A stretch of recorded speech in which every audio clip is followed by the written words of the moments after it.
Welcome to myGSPN Sports Talk, episode 6. I'm extremely excited today because I heard a commentator finally say something interesting, and very intelligent. It is on the NBA again. It was on the topic of best player in the league right now. Everybody has basically a foregone conclusion on LeBron being the best player in the league.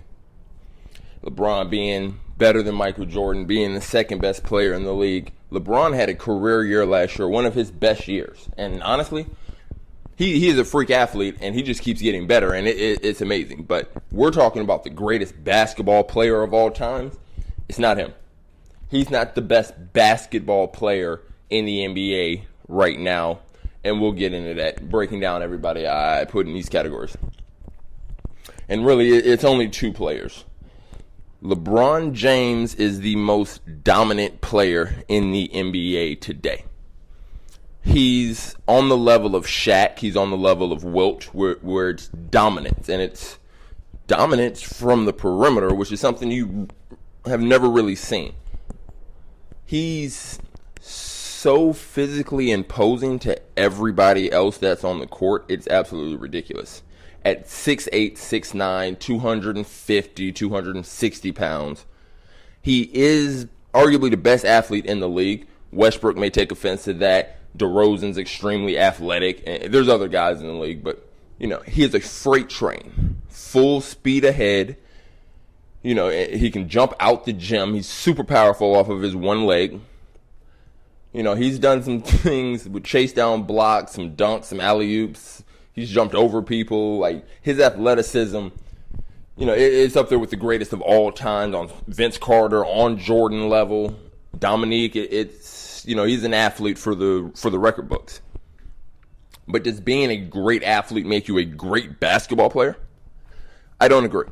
When I sit and break down LeBron James' game, I see more Magic Johnson than I do Michael Jordan. I see a facilitator. Someone who can put the ball in the hole at a very high clip and very efficiently, but it's how he does it. LeBron matches up against 1s, 2s, and 3s on the perimeter, 4s on the perimeter. The issue with this is, honestly, it's not an issue because, he's dominant and he gets whatever he wants, but I'm saying this is why he's not a great, the greatest basketball player. When he has a smaller matchup, a 1, a 2, a 3 usually, because they're not going to be 6'8", 6'9", and 260, he's able to get them on his hip. Very rarely do you see him make a move that really shifts his guy. He's a freeze type dude. Dribble, crossover. I put it on my left hand, and my move is going to be a hesitation. I'm stronger than you. I'm faster than you. And as I'm going left or as I'm going right, straight line drives, that's where he finishes. His size difference against the smaller guards, smaller 3s, smaller, regular size 2s and 1s is ridiculous. He's able to just punish you with his body getting to the rim.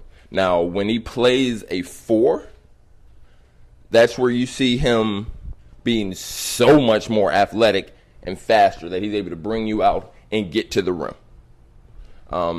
That's not so much I'm stronger as much as I'm quicker, I'm faster, I can go by you, and that's what makes him a freak athlete. Also, he's able to finish.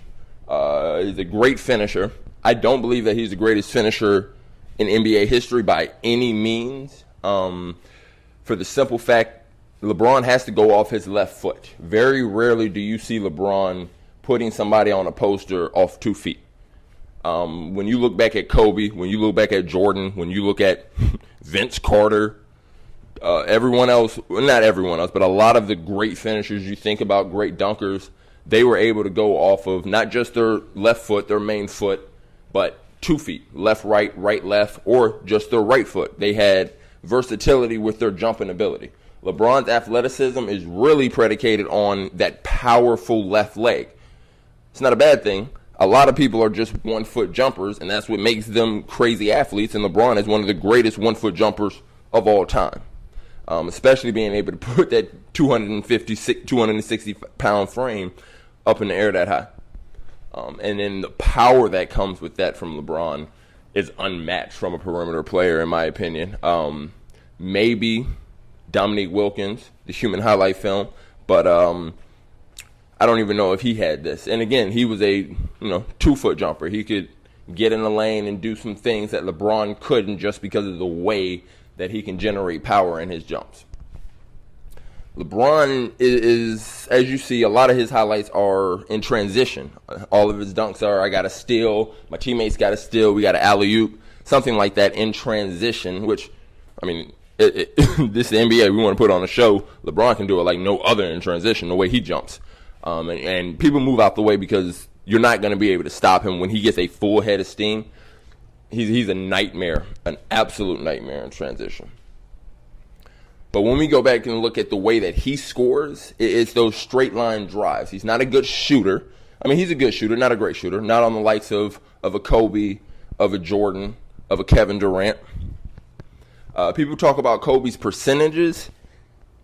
People don't look at, the full range of it.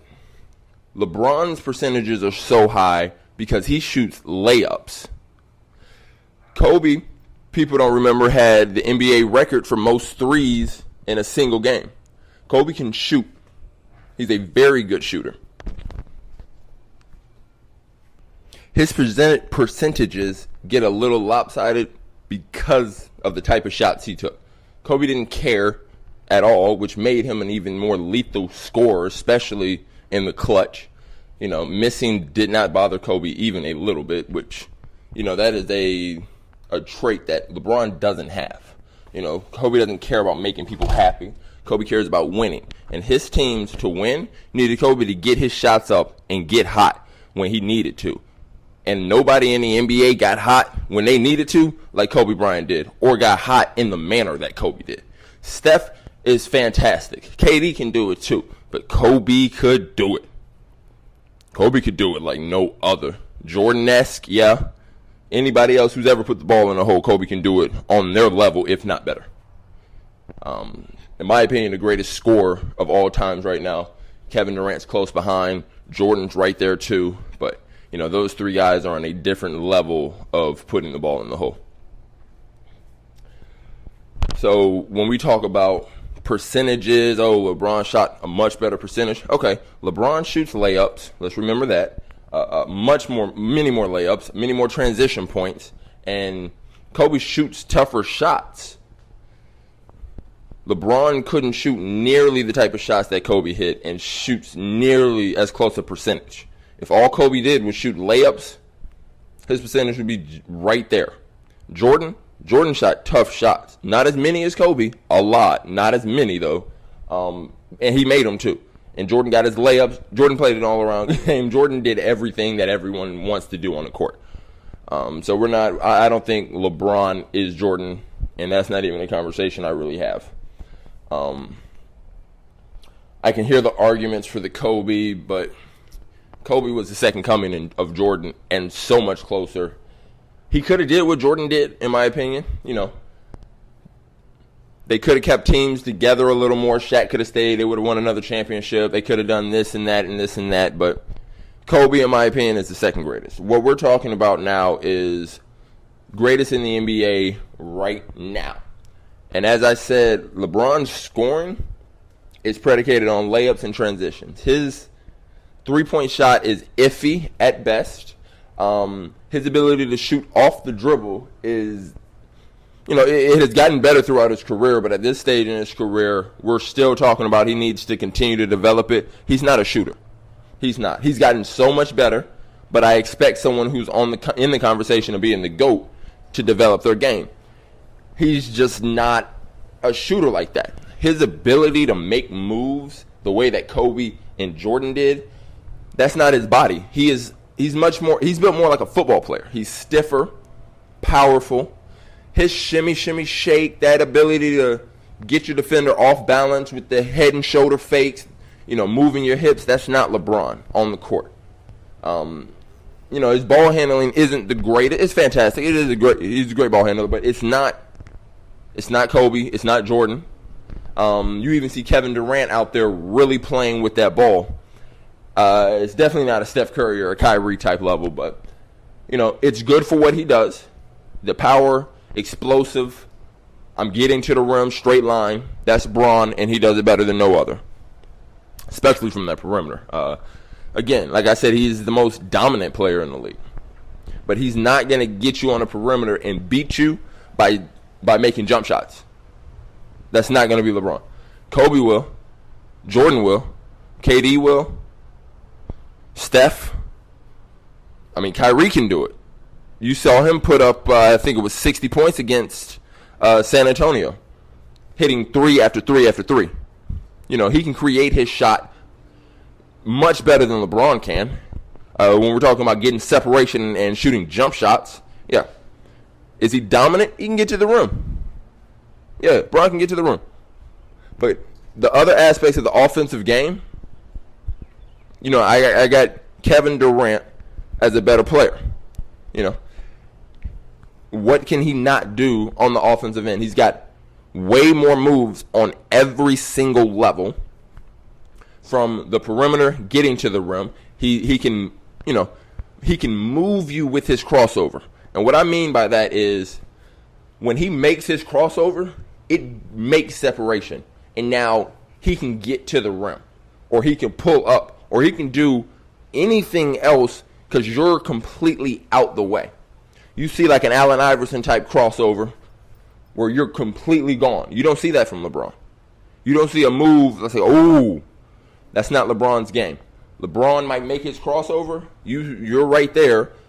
And then he goes hesitation in that power hand and gets to the rim. Kevin Durant's crossover, Kevin Durant's between the legs, whatever move that Kevin Durant makes, it is a scoring threat. You basically wait for Bron to get it in his power hand and drive. Can't stop it because he's stronger and he's faster. That's dominance. That's not being a better basketball player. Kevin Durant's a much better shooter. Much better shooter. In the post, he has so many more moves. In the mid-post, so many more moves. Every move in the offensive book, Kevin Durant is a threat to use because he has them all. LeBron does not. Kobe did. Kobe can do everything on the offensive end. LeBron cannot.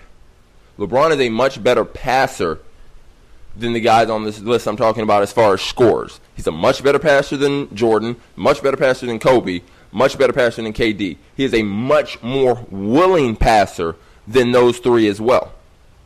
People take that out of consideration. The willingness to pass. Kobe can pass. He's made some fantastic passes. He makes the right reads. He can make NBA passes. Jordan, same thing. Their willingness to pass was different than LeBron's. LeBron wants his teammates to get involved. They want the ball. They would rather choke you out themselves and put their foot on your neck than let their teammates feel good about themselves. LeBron's not like that. Did that make him a better teammate? Yeah, I believe so. I believe so. I believe LeBron might play the game better as far as, unselfishness and a Greg Popovich type style. Everyone can score, everyone can get involved, everyone have love. Cool. That's beautiful for basketball. That's not what Kobe, that's not what Jordan is. They are assassins that can do everything on the basketball court on the offensive end of the floor. Absolutely everything. You cannot tell me that Kobe, Jordan, or Kevin Durant has a weakness on the offensive end of the floor. Now, we move over to the defensive end, and we're not even going to talk about the 9-time first-team defenses that Kobe has, or the Defensive Player of the Year and plethora of first-team all-defenses that Michael Jordan has. They're much better on-ball defenders than LeBron, without a doubt. Their perimeter defense is second to none as far as perimeter athletes. Now, we're talking best basketball player in the league right now, Kevin Durant or LeBron James. Already on the offensive end, the nod goes to Kevin Durant. On the defensive end, nod goes to Kevin Durant. LeBron is a very lazy defender. It's gotten worse the later he's gotten on in his career, but he was never the best on-ball defender in the league. LeBron was, or Kobe was, Jordan was. Kevin Durant, no, but he makes up for it in length. Right now, the way both of them play, a lot of four-mans, a lot of weak side defenses. They get a lot of steals off ball, a lot of weak side blocks. That's fantastic, and a lot of rebounds. And defensive rebounds count towards your defensive, statistics and categories. The thing is, who's better? I have to give it to Kevin Durant. LeBron makes more spectacular plays. Kevin Durant's making more consistent plays. He's also playing harder on the defensive end than LeBron is at this stage. And Kevin Durant's a little bit younger, so that means he started doing this a little bit earlier, and he's a little bit better at it. LeBron had a year where I thought he might be Defensive Player of the Year. I didn't think he should, and he didn't, but there was a chance. He didn't receive that honor, rightfully so. He's not the greatest on-ball defender. It's a lot of parlor tricks with him. It's a lot of, magic. I did this one spectacular play, which made you forget about the 4 lazy plays I made before this. Kevin Durant's much more consistent with his defensive effort. And, they're both fantastic rebounders. I give him an equal nod in rebounding. I give him an equal nod in, weak side blocks, weak side steals like that. I think I give Kevin Durant the slight nod on ball right now just because of his length. And his consistency is higher than LeBron's is on the defensive end. So when we talk about basketball players, if someone can do more on the offensive end, and I think everyone would say Kevin Durant's a better offensive player, LeBron's a better passer. LeBron's a better teammate. But Kevin Durant's a better offensive player and a better defensive player right now, basically on his consistency and willingness to compete on the defensive end. LeBron's more entitled on the defensive end. He sits back, he relaxes, he makes his plays that you're going to see that are going to be on SportsCenter that you're going to talk about, that all the LeBron fans only talk about. But when we talk about consistency on that defensive end, it has to be Kevin Durant. So when I heard this commentator say that Kevin Durant was a better basketball player than LeBron James, I agree 100%. And it sparked something that I've been saying for a while, that how is somebody a better basketball player because they're more dominant? We would never say Shaq's a better basketball player than Michael Jordan because he was more dominant. We would never say he was a better basketball player than Kobe because he's more dominant. The things that Kobe, Jordan, Kevin Durant, the fact that they have no weaknesses, that puts them in another class than LeBron James and even a Magic Johnson. Well, we thank you for tuning in. We'll be back tomorrow with more sports information. Bye.